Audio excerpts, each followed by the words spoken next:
The message popped up while a nurse pressed gauze against my eyebrow and the room tilted like a carnival ride. Can't leave lunch with Lauren. It's delicate. Grab a Lyft? Sorry. I watched those words through a cracked screen glittering with blood and rain, and felt something inside me click, not break, exactly, just align. A gear finally catching, a door settling into the frame it should have fit all along. Okay, I typed with my good hand. One word that tasted like pennies and goodbyes. My name is Maya Reed. I am 29, a hospital dietitian who can explain sodium limits to stubborn granddads and coax anorexic teenagers into taking 2 more bites. I am practical enough to label leftovers and soft enough to cry at commercials. I am also, apparently, the wife of a man who thinks a rideshare is a suitable plan B after your spouse gets T-boned in the rain. Evan and I had 8 years between first kiss and this ER curtain. We built a life out of thrift store bookshelves, Sunday pancakes, and a mutual habit of leaving cabinet doors open. Lately, though, I'd been living with a phantom in my own house, Evan's phone, face down on the table, buzzing like a trapped insect every Thursday at noon. Thursday started as mentor lunches. That was his phrase, his shrug. Lauren Price, a college friend trying to get back on her feet, started a small consulting gig and needed a sanity check on invoices, clients, life. One lunch became weekly strategy sessions.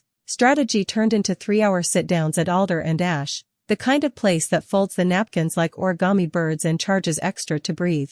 Evan said he was helping. I said nothing, mostly. I kept hearing his mother's voice from our wedding. You're good for him, Maya. He needs someone steady. Translation, as I'd learn, someone who absorbs impact. This morning, before the metal and glass, had been ordinary in the almost tender way of routines that don't know their ending. I watched him knot the blue tie I gave him 2 Christmases ago, the tie he ignored until Lauren told him it made his eyes look fearless. He kissed my cheek distractedly, coffee sloshing in his travel mug, another Thursday already buzzing in his pocket. Big client call, he said, which we both understood meant a reservation by the window. I was supposed to present at a pediatric nutrition roundtable that evening. Evan promised he'd swing by if the meeting ran short. I pictured him clapping during my little certificate photo, smiling with the lopsided sincerity that got me the first time. He'd show. Evan always appeared for the photo ops. I believed it until the intersection decided it had other plans. It was raining hard enough to erase edges. I was halfway through the green light at 12th and Oren when a silver SUV carved into me like I was a rumor. Airbags bloomed. The world thudded. My left shoulder roared. I remember the radio, stupidly, because the station had been playing a song my mother loved, and in the split second between impact and after, my brain offered this unhelpful trivia. She sang this when she cleaned on Saturdays. Then the pain swept in, the kind that narrows your vision to a straw and makes you bargain with deities you haven't mentioned since childhood. A college kid with a baseball cap hovered at my window saying I'm sorry in a loop. Paramedics arrived in a rush of competence, names clipped, hands steady. Stay with me, Maya, someone said, as if I might wander off. While they immobilized my neck and strapped my shoulder, I gave a number without thinking. Husband. Evan Reed. I watched the medic tap it in. I waited for the phone to ring on the other end of my life. The ER at St. Vincent's is fluorescent honesty, no place to pretend. I lay listening to monitors gossip about my body while a resident examined the shoulder that had exited its socket in protest. That's when my own phone, a spiderweb of glass, found enough life to vibrate. Can't leave lunch with Lauren. It's delicate. Grab a Lyft? Sorry. The first thing I felt was relief, the absurd kind that comes with proof. The second was cold, a wash from scalp to toes like stepping into the ocean at night. I showed the nurse. She made the face medical people make when their training requires them to remain neutral but their humanity refuses. We can call someone else, she said gently. Anyone else. Officer Amara Ruiz showed up like a punctuation mark at the end of a sentence I hadn't finished reading. I recognized her from the hospital's community forums. She had that posture cops get when they carry 2 truths at once. People can be awful. People can be saved. We tried your husband 3 times, she said. Voicemail. Do you have another contact? I pictured Evan at Alder and Ash, napkin draped over his knee like manners could hide everything else. I pictured Lauren leaning in, that practiced intimacy of elbows on linen and shared menu decisions. I tasted rain and rust. He's at Alder and Ash. Back corner, window seat. Tell him I'm the reason sirens passed his lunchtime. Officer Ruiz didn't flinch. You want us to notify him in person? I want him to hear what it sounds like when you choose. She studied me for a beat, reading past the bandages. All right. We'll send a unit. When she left, the ER returned to its rhythm, curtains whispering, wheels squeaking, the distant chorus of televisions no one actually watches. Dr. Lynn popped my shoulder back in with a move that felt like lightning and then mercy. They stitched my eyebrow while I stared at the ceiling tiles someone once tried to make cheerful by painting tiny clouds that now looked like stains. I didn't cry. I tried to, even tried to force it a little, because tears felt like the appropriate costume for the scene, but nothing came. Just the steady, unreasonable calm of a decision that had finally found me. My phone buzzed again. Evan, did you actually send police to the restaurant? That's unnecessary, Maya. You're scaring people. Are you okay, or is this one of your episodes? Episodes. A neat label he'd started using for any time I asked him to put his phone away at dinner or to explain why a work lunch required cologne. I typed, erased, typed. The nurse adjusted my sling. A child cried behind the next curtain, then hiccuped into silence. Typing, appeared and vanished below Evan's last message like an EKG we both pretended not to see. Then a new text came through, from an unknown number. Lauren. I'm so sorry you're hurt. I told him to go. He said you exaggerate. I stared until the words sharpened into focus. Not just absence. Narrative. Evan hadn't simply stayed, he'd explained me away. The room tilted again, but this time it wasn't the concussion. It was history rearranging itself, scenes replaying with the director's commentary turned up, the Thursdays that always ran long, the receipts that looked like dinners, the cologne on a weekday, the way he lit up at her name with a brightness I hadn't seen pointed at me in months. Officer Ruiz texted next, professional even via SMS, we made contact. He's en route. FYI, our presence caused a minor scene. Restaurant manager comped 2 tables. I pictured napkins frozen midair, forks hovering, the quiet gasp of public recognition. The difference between romance and disrespect is sometimes just timing and a uniform. When Evan finally called, I let it ring twice and answered on the third like we were strangers negotiating a Craigslist pickup. His voice arrived too loud, too fast. Maya, are you okay? They said crash, but you're texting, so. Shoulders back in, stitches in the brow, BP stable. I'm alive. I'm 5 minutes away. They interrupted a delicate conversation. Lauren's ex. Isn't my shoulder. Silence. Then the old exasperation slipped back like a favorite jacket. You didn't have to make a scene. I didn't, I said, surprised at how steady my voice sounded. The officer did. I just stopped hiding the plot. Outside the curtain, I heard the clipped heels of someone arriving with purpose. Inside, the monitor kept time. Evan started to say my name again, but the call cut as if the room itself decided we'd said enough. I lay there, hand throbbing, heart strangely even, and pictured the heavy door at Alder and Ash swinging shut behind uniformed truth. I pictured Evan's face folding when the story he'd curated for months met the one I'd been living. Somewhere between those 2 versions of us was the life we'd promised. I couldn't see it anymore. And for the first time since the SUV turned me into confetti, I felt almost relieved. I asked for details. They arrived in 3 threads. Officer Ruiz's dry recap, a DM from a server who follows my meal prep Instagram, and a string of jittery texts from Lauren that read like someone trying to fumigate her own conscience. Ruiz first. 2 of us entered at 1:18 p.m., she said later, standing by my curtain like a human report. Rain on the windows, lunch crowd heavy. Hostess tried to stall, he's in a meeting, but your name plus collision cleared a path. I could see it, Alder and Ash wearing its weekday uniform, muted jazz, white linen, the perfume of steak frites and reductions, when the front door swung open and 2 dark uniforms walked the center aisle that was never meant to be a runway for truth. Their shoes softened on carpet, but uniforms have presence. Forks hovered. A coupe glass chimed against tile somewhere in the bar. Tablets froze in servers' hands. Ruiz said she clocked him immediately. Evan's tie, my gift, my ghost, at the corner table by the windows, napkin over his knee, phone face down on linen like an oblong secret. Across from him sat Lauren, coat draped perfectly, sleeve pushed just enough to show an elegant watch. They looked like a brochure for professional but approachable. Mr. Reed? Ruiz said, voice gentle, deliberate. I'm Officer Ruiz. Your wife has been in a motor vehicle collision. Evan blinked too slow. The server DM, Jonah, apparently, filled in the color. He did that weird half-smile people do when they think it's a prank. Then he said, she texted, she's fine. Ruiz told me he angled to the side in his chair, not standing, as if he could handle the whole thing without vertical commitment. We've tried your number, Ruiz continued. Multiple times. St. Vincent's asked us to notify you in person.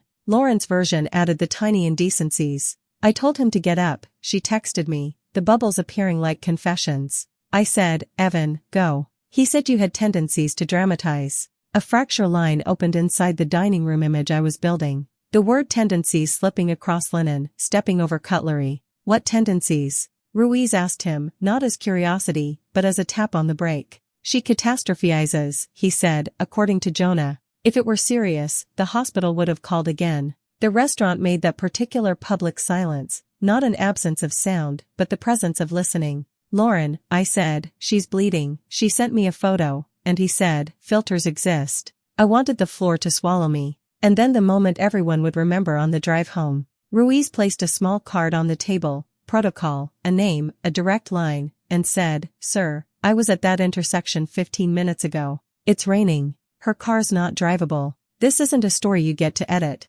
Jonah told me the manager materialized with a smile like a bandage. Is everything okay, officers? It was the voice you used to ask a neighbor to turn the music down without acknowledging the party. Ruiz kept her eyes on Evan. We're here for notification only. Mr. Reed, we can escort you to your vehicle if you're disoriented. Something finally fluttered in him. He reached for the check, the reflex of a man who believes problems are best managed by signing things. 2 minutes, he said.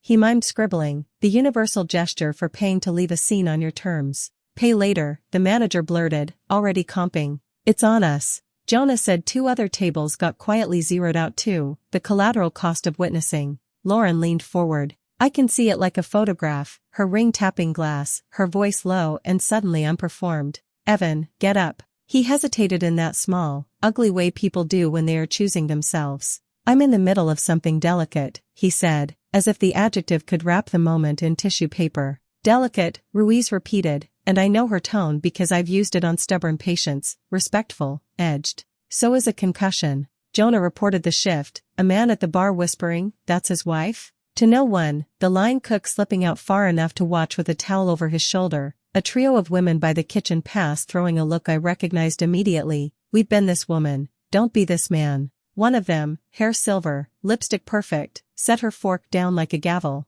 And then Lauren made the only decent move in a room full of them. She took her hands off the table, palms visible, surrender pose. Officer, she said clearly, so the listening room could hear, please tell Maya I'm sorry for my part in this. I did not understand. You can't unring a silence like that. It vibrates inside the glasses. Evan finally stood. He did the half-bow apology to the room people do when they've broken a glass or interrupted a toast. Of course, he said to Ruiz, as if he'd arrived at nobility entirely on his own. Jonah swears he tucked his napkin with ritual politeness before placing it on the table, little last-ditch control over a narrative that had slipped its leash. At the host stand, he paused to ask for his card back. The manager handed it to him like evidence. A busser reset the table with quick, embarrassed hands, and the room flooded back to normal in the way public spaces do, ready to forget if you give them something else to look at. En route, Ruiz texted me at 1:26 p.m. left restaurant. Then came Lauren again, her messages less curated, more human, spilling.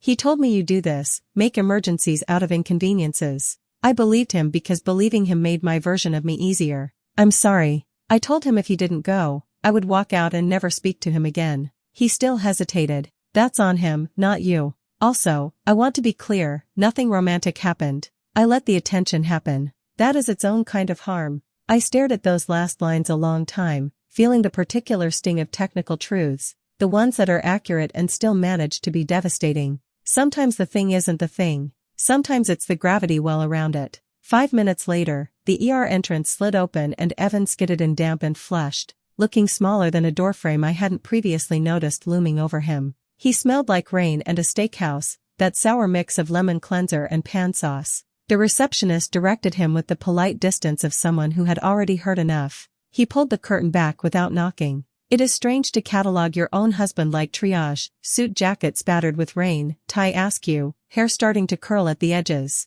face doing that public apology shape. Maya, he said. Evan, I said, because names are neutral and I needed a word that didn't lie. He looked at the sling, the stitches, the blood dried like rust in the creases of my neck. A flicker of real worry lit his face, then was immediately crowded by logistics. Why didn't you just call a Lyft? I finished. I considered it. Decided I wanted my husband. He swallowed. I panicked. Lauren, isn't my shoulder, I said again, softer this time, not for his sake but mine. Also not the point. He moved to take my hand and stopped when he saw the dried iodine. He aimed for charm, missed, found injured dignity instead. We can talk in the car, he said. Get you home. I'll grab the discharge papers. Evan, I said, and let the words sit between us like a small, heavy object. Do you remember what you texted me? He opened his mouth, prepared to edit. Then Officer Ruiz appeared behind him, no drama, just presence, and he closed it. He didn't like audiences for stories he couldn't control.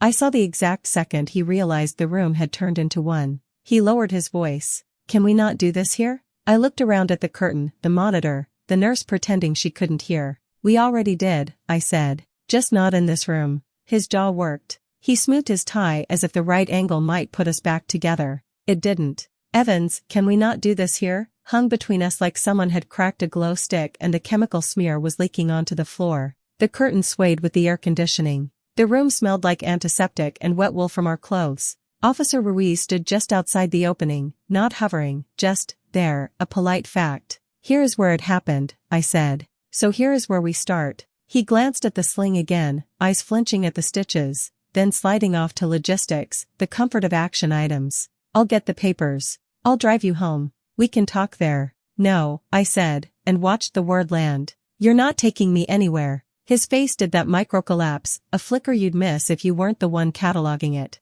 Maya, I panicked. Lauren told me you said I exaggerate, I finished, because if we were passing truth around, I wanted to make sure mine got a turn. She also told you to go. You didn't. That part's on you. He opened his hands, reasonable man posture. You sent police to a restaurant. I sent my husband a message from the ER, I said. The police sent themselves when that didn't work. From the nurse's station, a printer word, somewhere a TV murmured whether nobody watches. Nurse Kara slid in to check my vitals, her eyes doing that soft mirror thing good nurses have. She tightened the sling gently. Discharge in 20, she said to me, then to both of us, no driving for you today, okay? She didn't specify which you, and somehow that made me feel held. Evan tried a new tactic, voice lower. Look, I'm here now. Let's not make decisions in a hospital. You're concussed. It's a mild concussion, I said, and then shrugged with the one shoulder that cooperated. Not a personality transplant. His jaw worked. I made a mistake.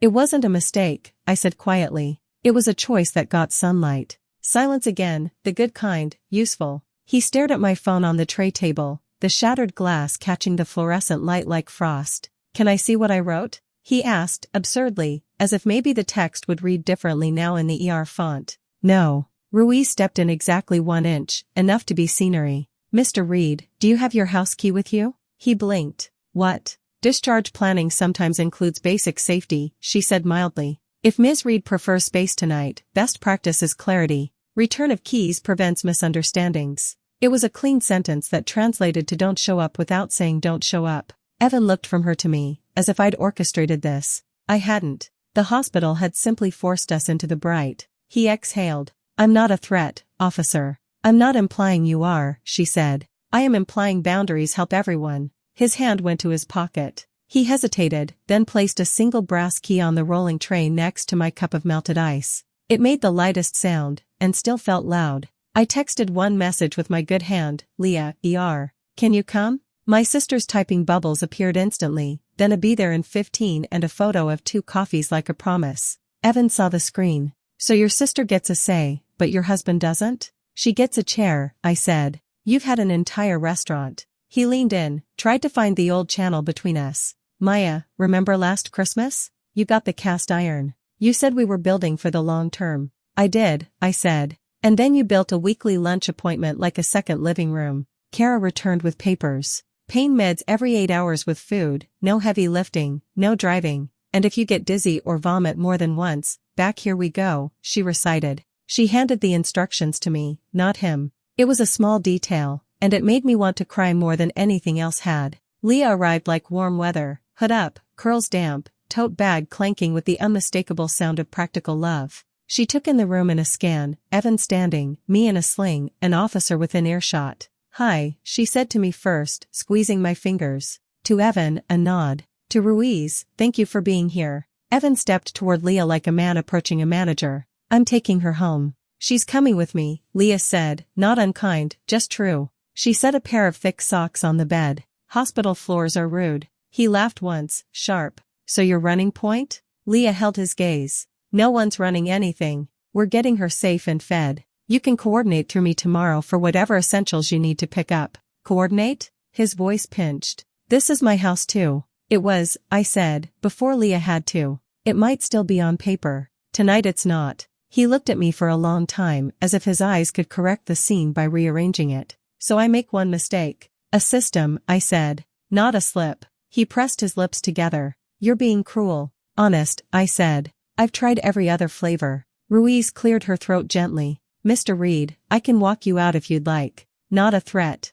A soft exit ramp. He stared at the key on the tray, then at my bandaged eyebrow, as if the two were connected by a string only he could see. Text me when you've calmed down, he said finally. We'll fix this. We'll divide it, I said. He left without the final look back I half expected. The curtain settled. The room gave a small exhale. Leah handed me the coffee. It was sweet and too hot. Perfect. Okay, she said, like a project manager opening a meeting. You're with me. I made you a bed on the couch so you don't climb stairs. I brought leggings that won't fight your sling, that hoodie you stole from me in college, and the good crackers. Do we need to swing by the apartment for anything before he's there? My toothbrush, I said. And the little plant in the kitchen window. The one that did not ask to be in a marriage. Leah smiled, eyes going glassy for one dark second. Done. We'll stop with Officer Ruiz as escort, in and out, 5 minutes. You can point from the doorway like a foreman. Kara reappeared with a printed sheet of resources, not dramatic, just community facts.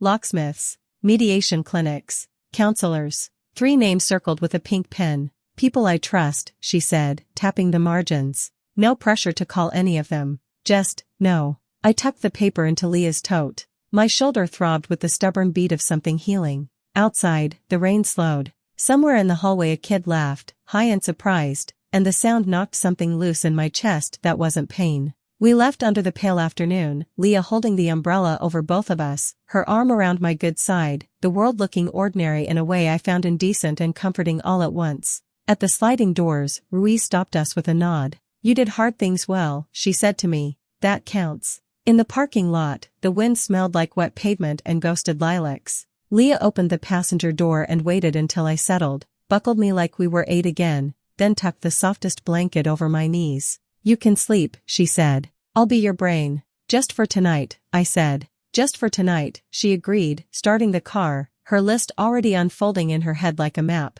By morning, the story had grown legs and a decent pair of shoes. Leah's kettle clicked off and on again, her old rental filling with the smell of ginger tea and dryer sheets. I woke to the particular ache of being rearranged and the gentle tyranny of her couch, blankets, 2 pillows, a note taped to the lamp, meds at 8, water first. On my phone, a stack of messages waited like unopened mail after a bad vacation. First, Jonah from Alder and Ash. FYI, words out. Someone from Table 12 posted 2 officers kindly escorted a man to go be a husband on their neighborhood board last night. No names, but people connected dots. Manager says if anyone calls asking, we say nothing. Just, heads up. Second, Melissa from my unit at St. Vincent's. Are you okay? Also, not to be messy, but my cousin was at Alder. She told her spin class. Now their group chat thinks the city needs a Don't Be a Thursday campaign. People are wild. I've got your shift covered. Third, unknown number. Hi.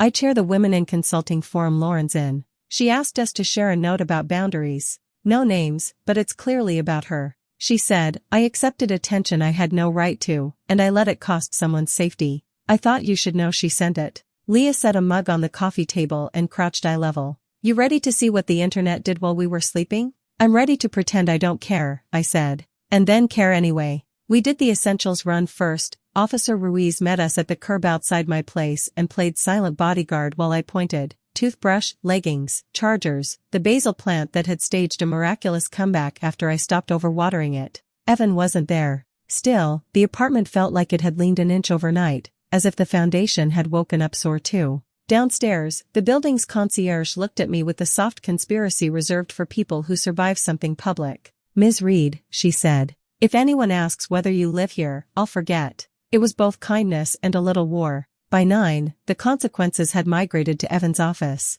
I didn't have to imagine. The play-by-play arrived in real time from Priya, a friend from college who works in HR 3 floors below him. 9:12, your husband walked into a meeting late. Our COO said, if you need to take care of family, go. We'll reschedule. He said, it's handled. 9:40, Slack thread and hashtag general about yesterday's incident at Alder. Someone posted reminder, mentoring is not equal to dating. Also, if you must abandon decency, maybe don't do it in a glass box. It is somehow both funny and mortifying. 10:05, leadership email, effective immediately, client hours are for client work. It is absolutely about him without being about him. 10:30, Lauren posted a statement in the hashtag ethics channel. I allowed an unhealthy dynamic to form under the guise of mentorship. I'm stepping back from all internal advising. Some people clapped emojis. Some didn't. Our legal team is awake. I read each message twice. The room tilted, but not from the concussion. Watching other people process your marriage is like hearing your favorite song mangled by a street performer, recognizable, off-key, public. Evan texted just before lunch. HR wants to talk. Did you send them anything? I hadn't. The medical chart and the officers walking through Alder and Ash had done their own talking. I typed, no. Then, because concision can be crueler than paragraphs, they might ask me. I'll tell the truth. He replied, please don't make this bigger. I stared at the sentence until the letters blurred. In his world, things got big because someone named them. In mine, they were big already, we just stopped whispering. A notification slid over the top of my screen from Alder and Ash's Instagram, a photo of rain on the window glass, captioned, be kind to each other. We'll keep the napkins folded, you keep your promises. No tags. No names. It still felt like a bell tolling across town. At noon, Priya called instead of texting, her voice both professional and sisterly. 2 things, she said. 1, HR will reach out for your version because Evan cited family emergency to excuse missed client calls the last 3 Thursdays. That matters here more than anything.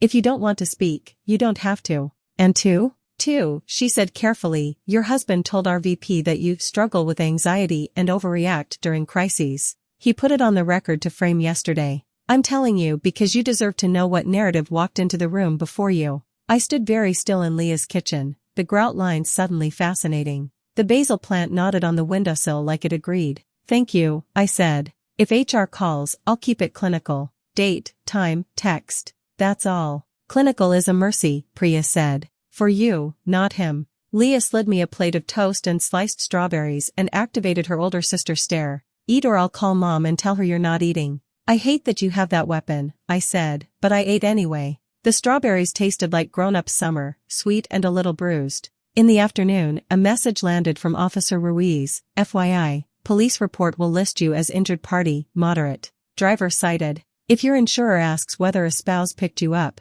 you can give them my card. That sometimes matters when claims get messy. It was such a practical kindness I had to sit down. By 3, HR did call, a woman with a voice like a careful door. She asked only for facts, time, texts, whether I had requested medical transport home. I read Evan's message verbatim, can't leave lunch with Lauren. It's delicate. Grab a Lyft? Sorry. My voice didn't crack. I wanted to be the kind of person whose voice doesn't crack at the important part. The HR woman thanked me, then asked, hesitating, if I had any reason to believe personal relationships were impacting Evan's availability. Yes, I said simply. 1, recurring, Thursdays. When I hung up, Leah exhaled a breath she'd been holding for a month. Well, she said. That's a bell you can't unring. Jonah pinged one more time near closing. Final heads up. Manager banned working lunches that take more than 90 minutes unless you're in a private room. He didn't use names. Everyone knows. Lauren hasn't come in today.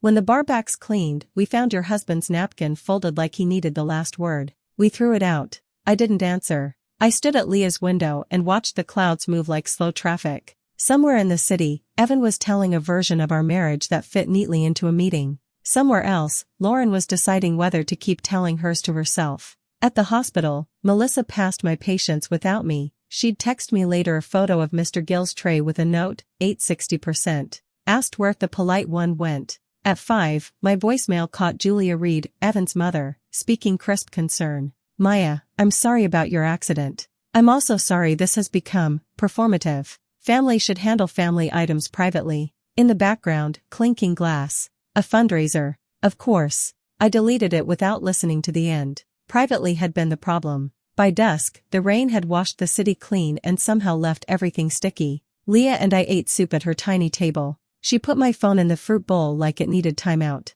Tomorrow, she said, we pick up your mail and the clothes you like. Then we make a list that fits on one page. I don't know what goes on it yet, I admitted. You will, she said. We'll try verbs first. Call, change, schedule, block, sleep. My shoulder pulsed a steady, sensible beat. I imagined Alder and Ash resetting tables for dinner, napkins folded into their little birds, ready to listen for the next story. For once, mine wouldn't be told there. The verbs list lived on Leah's fridge in black marker like a syllabus for a class no one wants but everyone needs. Call, change, schedule, block, sleep. I touched each word with the tip of my finger the way people touch names on monuments. Then we started. Call. I phoned the community mediation clinic Kara had circled. The intake woman had a voice like a soft sweater. We do 30-minute triage, she said. Neutral room, ground rules, a plan for next steps even if the step is no more steps together. I picked Tuesday at 3, not for symbolism, just because it was open.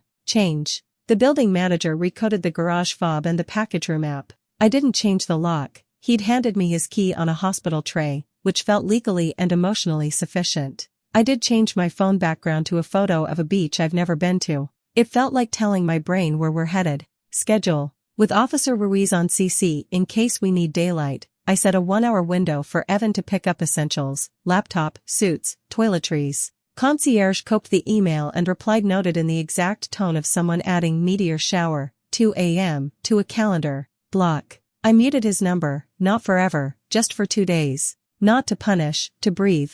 Sleep. I tried. The shoulder woke me twice, a small, stubborn drum. The second time, I sat up in Leah's dim living room and watched the streetlight paint her plant leaves a tender, impossible green. Somewhere between 2 and 3 a.m., I decided what Tuesday would be for. At 11 a.m., Evan arrived for the pickup exactly on time, which made me angrier than if he'd been late. He came with a rolling suitcase and the look of a man rehearsing a speech in the elevator. Julia hovered behind him, immaculate grief performing in pearls. The concierge buzzed me before letting them up. You want me to stand by? She asked. No, I said. Yes. Then, could you just be near the desk? Leah stood at my kitchen counter like my legal team, arms folded, phone open to the timer app. I'd staged the items by the door the way a careful host lays out hors d'oeuvres. Laptop and charger, 2 ties he actually wore, 3 shirts, 1 pair of shoes that didn't squeak, a dop kit I'd stocked with travel sizes so he wouldn't wander through drawers pretending to look for toothpaste while looking for a fight.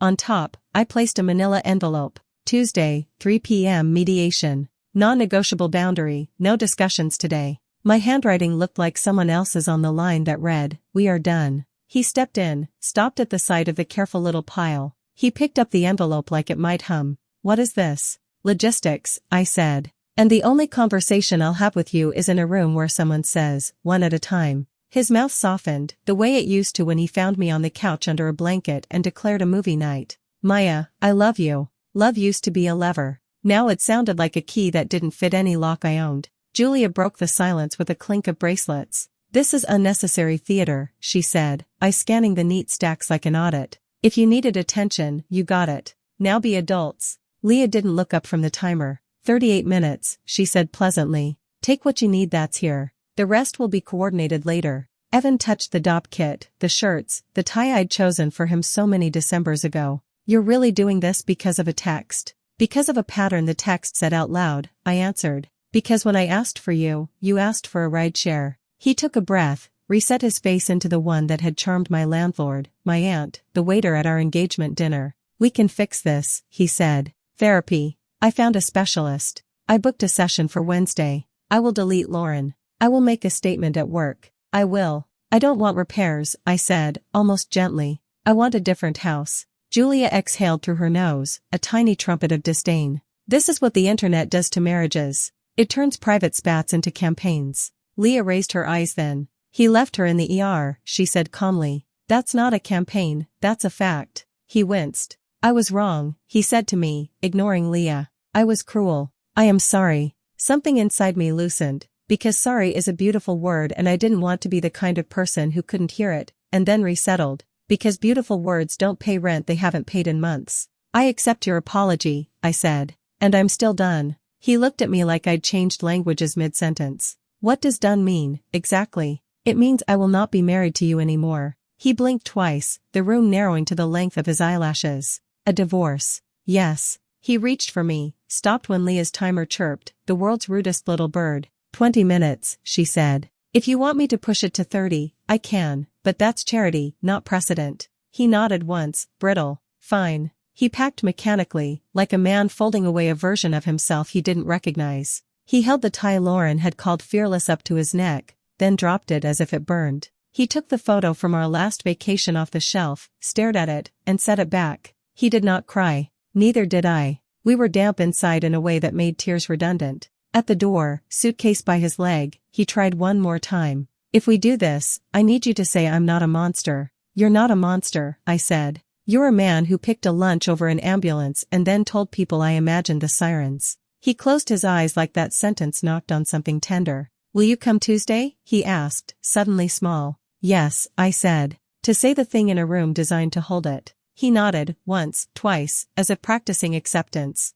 Julia didn't. You will regret this, she told me, a benediction in reverse. People forgive worse. I'm not people, I said, and Leah opened the door. After they left, the apartment did what rooms do after storms. It checked its corners. The light changed. The basil plant tilted toward the window like hope is phototropic. Leah restarted the kettle without asking. At Tuesday's mediation, the walls were that municipal beige that dares you to feel anything. Our mediator, Ramon, explained the rules: no interruptions, no phones, nouns before adjectives. Evan spoke first, because I let him. He used words like wake-up call, repair, history. He said my name too often, like he could hand me back to myself in syllables. When it was my turn, I pulled a single sheet of paper from my bag. It wasn't poetic. It was a list. We separate now. No direct contact except logistics through Leah and Ramon.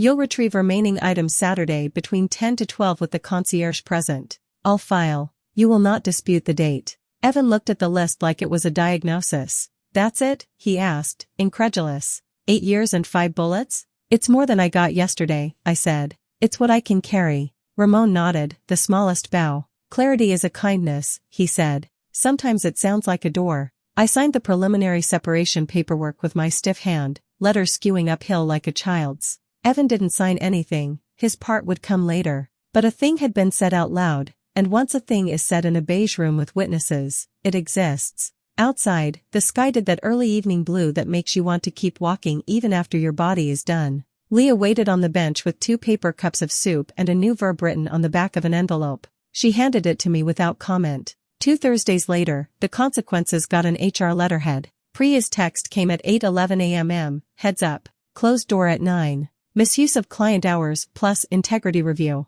He'll call it a sabbatical. It won't be. I set the phone face down next to Leah's verb list and watered the basil that had discovered new leaves like it had decided to live out of spite. At 9:47, a second ping, outcome, separation agreement. Neutral wording. Everyone knows. He asked for a graceful exit post. Legal said no. 10 minutes later, LinkedIn pretended to be a church bulletin. After much reflection, I'm pursuing new challenges. Comments turned into a casserole, generic warmth, the kind you send when you don't know what happened but you heard enough to choose decency in public. By lunch, Alder and Ash posted a photo of their window glass beaded with rain, captioned, "Be tender with your Thursdays." No tags. No names. Still a bell. Jonah DM'd me a picture of the bar's chalkboard, soup of the day, tomato and actual accountability. I laughed, then didn't, because humor is a soft thing that wears out quick when it has to carry truth. Lauren asked to meet with a mediator present. Not Ramon, someone from her forum. We sat in a community room whose carpet tried and failed to be cheerful. She wore no performance, just a sweater that pilled at the elbows and a face that looked like sleep had been expensive lately. I'm not here to argue technicalities, she said, palms open on the table. I let attention be my oxygen. I dressed it as mentorship. I told myself I was saving him from a bad marriage. That story was a bargain with my own loneliness. She swallowed. I sent an apology to my forum and my boss. This one is for you. It wasn't a speech. It was small and accurate. I didn't absolve her. Absolution is a temple with a door that takes time. But I left with something I didn't expect: room. Space where anger had been wallpaper. I walked home lighter by 2 ounces, which is the exact weight of a grudge you put down and decide not to pick up again today. The papers came on a Tuesday. Beige envelope, blue ink, the shape of an ending you can put in a drawer. I signed at my kitchen table with my shoulder humming less and my handwriting returning to itself. Leah opened sparkling water like a secular benediction. To accurate names, she said, tapping her chin against mine. When the story stopped being private, it stopped being heavy in a different way, distributed weight, carried by strangers who said, me too, and friends who said, sit down. We made soup. My unit threw a tiny potluck that Friday. Melissa brought store hummus decanted into a bowl like she'd cooked. Mr. Gill sent a thank you card written in wobbling Sharpie. The polite one came back. I put it on the fridge under the verb list. Begin. The sharper part came on a blue-skied afternoon I wasn't prepared to give to memory. I was leaving St. Vincent's with a stockpot, new project, Thursday bowls, meals for families in the waiting room who forget to eat when the world tilts, when I saw Evan across Oren, boxed up in the posture people use when they're carrying possessions they never thought would fit in cardboard. A plant with drooping leaves, 2 framed certificates, a mug that read rise and grind with a crack spidering through the handle. He stepped off the curb at the same time I did, then froze when he realized the choreography of our day included each other.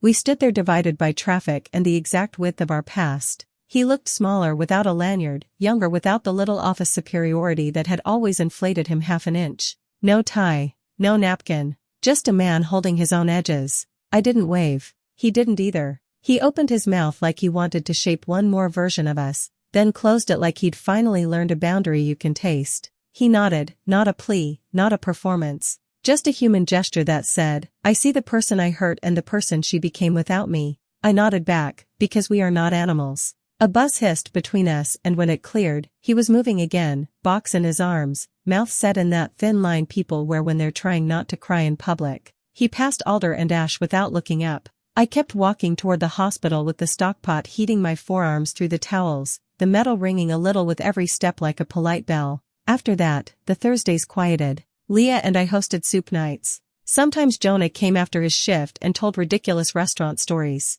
Sometimes Officer Ruiz stopped by in uniform and set her radio on my counter like a sleeping baby. We ate with the windows open and let ordinary air into a room that had learned to brace for sirens. Neighbors drifted in, carrying bread and gossip in casseroles shaped like apologies for lives we'd all mislived a little. My basil grew wild, its roots had filled the pot and asked for more. On a Saturday that pretended to be June, I repotted it onto the balcony, dirt under my nails, the city doing its traffic sigh below. I thought about the other plants that had survived here, the quiet ones that hung on in bad light because they were stubborn, the dramatic fern that always fainted and then forgave me for forgetting to mist. Survival is a choreography of small, unglamorous steps. Water, turn, shade, repeat. Evan's name still appeared sometimes, in Priya's updates. He landed a contract with less shine and more spreadsheets, in an email forwarded by the mediator, he'd signed without edits, in a photo Melissa snapped through the coffee shop window. He sits by the door now, phone face up.